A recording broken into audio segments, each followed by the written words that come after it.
अभी दोपहर का खाने का वक्त हो गया है, तो बजे तो 3-4 बज गए हैं, तो लगभग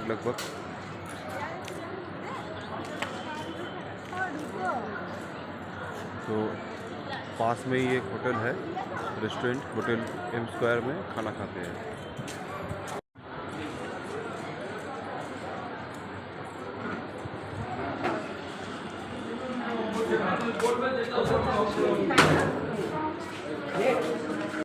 तो अभी होटल पे आ गए हैं, लगभग बैठ भी गए हैं। ये होटल का एम्बियंस भी है,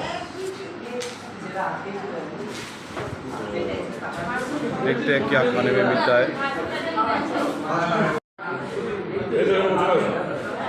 ये चावल, आलू के भुजिया, थोड़ा सा पापड़, प्याज।